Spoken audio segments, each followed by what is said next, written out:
Today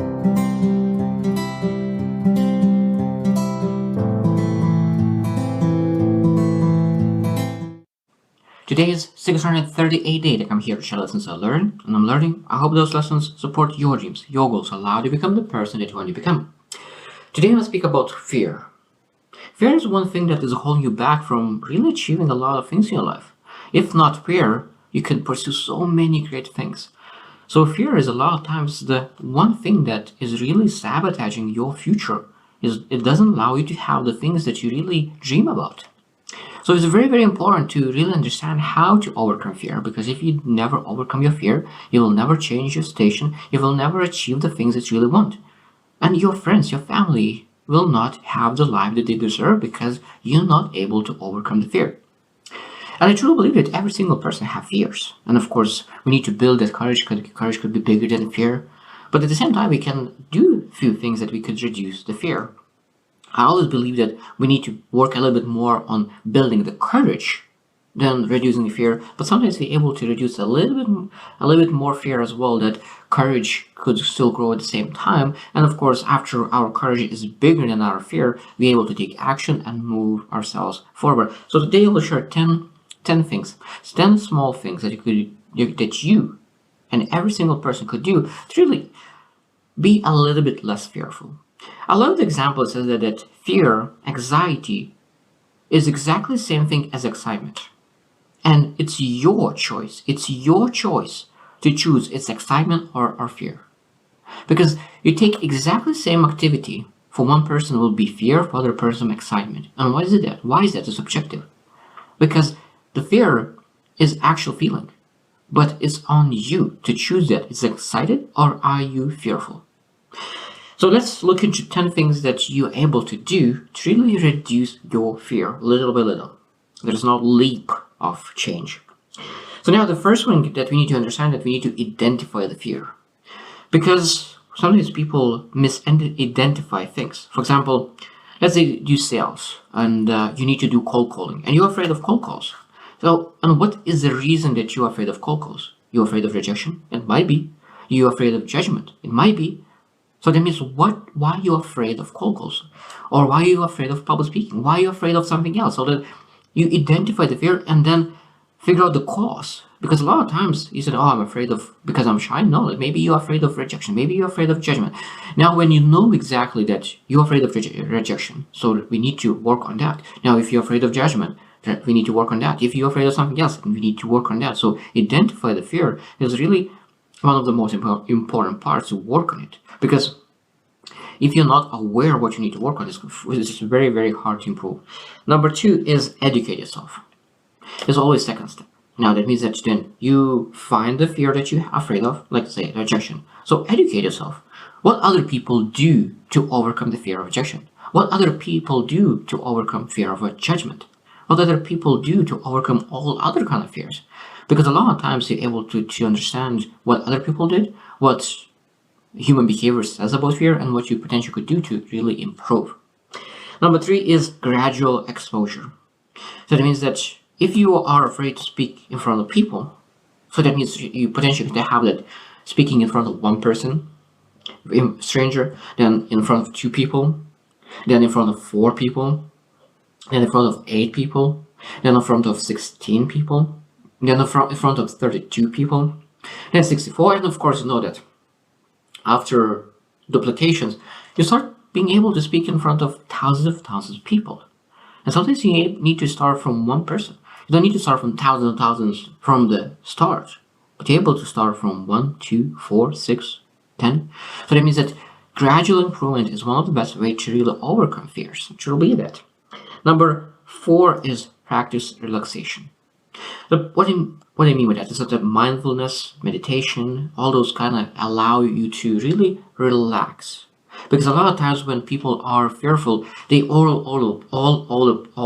over the place. So that means they're rushing one side, rushing the other side. They think about so many different things that could go wrong, and they're not able to really sit still. But when you're able to do some kind of relaxation techniques, and you're able to relax, you're able to be present. Because most important to be present. When you're able to be present, you understand that there is no fear. because in the present moment there is nothing fearful. So of course relaxation techniques are able to go back to present moment. Number 5 is challenge negative thoughts. Now a lot of times when people are fearful, they all think that about all the best things. So when they will call, the person will shout, they will say like, oh, I don't want to hear you. Like it could be like so many thoughts in your head that about the worst case scenario. And we need to find those thoughts.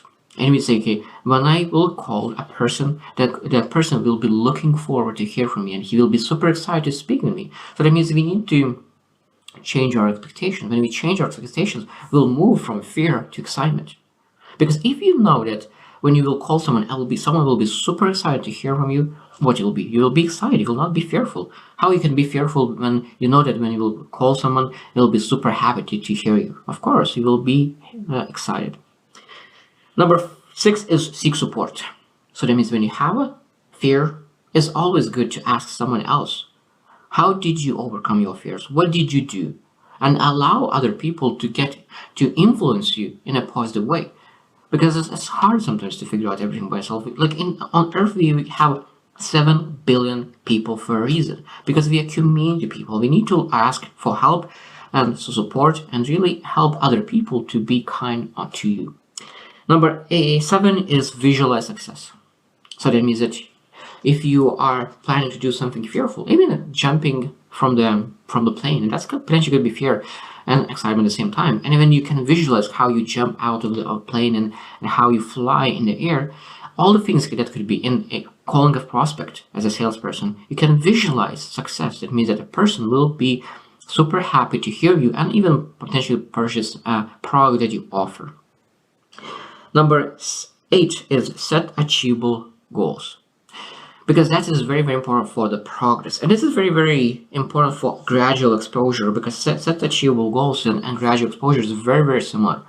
Because exposure, and you improve that exposure is bigger and bigger, exactly the same with the setting achievable goals. Because you have that goal to do something. If speaking from 15,000 people. So that means you need to set goals by when you will be able to do that and when we will do that. Because when you don't have goals, it's very hard to improve because you want to delay all the time. When you have those timely based goals, of course you're then able to push yourself a little bit more to get to the desired result. Number 9 is focus on positive outcomes. Again, this is very, very similar as visualization, but we always need to think about, okay, what are our expectations? And we need to find that you can think about this is a potential could go wrong and this could go well. But we always need to direct knowing about all the possible outcomes, all the problems. We need to know about outcomes, because if we do not know about all the positive outcomes, we can get even more afraid of doing things. But we know all aspects of what could go well and what could go right. So that means that now we focus on the positives. Because when you focus on negatives, what could go wrong, of course then there's a lot of fears. But when you know that all the things possible, it could go very wrong, it could go very, very well. It's better to focus on things that go well, because it's much more chance that you will get results when you're focusing on the positive things. Number 10 is practice self-compassion. This is very, very essential, because a lot of times people are judging themselves. Why are you afraid of this? You're not supposed to be afraid of this. You're like 40 years old man, and why are you afraid of this? Or like you are like old man, and why are you afraid of this? Or old woman, or like you're not supposed to, you're already 20, 30, 80, 40, 50 years old woman or man, and you're not supposed to be afraid of those things. And you start judging yourself. I have been there, I have done that, I have judged for the things that I'm fearful for. And then at that moment you need to say, okay, what is most important at the moment? I need to start appreciating what I'm able now. And if I'm able to speak in front of 10 people, that's okay. I'm appreciative. I'm grateful about my situation. And I know if I will put my effort, I will be able to grow and improve. Because I really love the saying, what you appreciate appreciates. And if you appreciate your current state, it will be able to grow, improve, and get better. Because if you judge, you don't want to take any actions in that case, because you will judge even more yourself. So let's start judge less and really empower yourself internally more, to appreciate more. Be grateful about yourself. Be grateful about the things that you're doing well with the things that you're doing not well. Because one thing is that I'm really grateful for is that when you do not do things very well, when you suck at something, but now you start improving that and get better. And in 6 months of consistent effort, when you start to change and improve and get better, and you start to be good at it, there's so much emotion, positive emotion coming out of it. So a lot of times when you suck at something, be grateful about the moment, because if you will spend consistent effort in next 6 months, next year, and will improve that one thing that you're not that good at the moment, and will become good, you will be so proud of yourself that it'll be easier to transfer the same energy to something in other areas of your life. So that's why I believe that sometimes it's good to suck at something, because you know that you're able to be more humble, and you know that you trust other people more, because you know that they are able to change, they are able to improve, you are able to change, you are able to improve, and life could be much more beautiful in 1-2 years, half a year. But at the same time, we need to appreciate where we are now. Again, the last thing that I want to mention is that fear is one thing that holds us back, and we need to really master the art of getting rid of fear. We'll not get rid of the fear altogether, but when we are able to work with it, that helps us to really change the fear to excitement and really pursue the things that really we want to achieve in our lives. So I hope you choose to win, and see you tomorrow.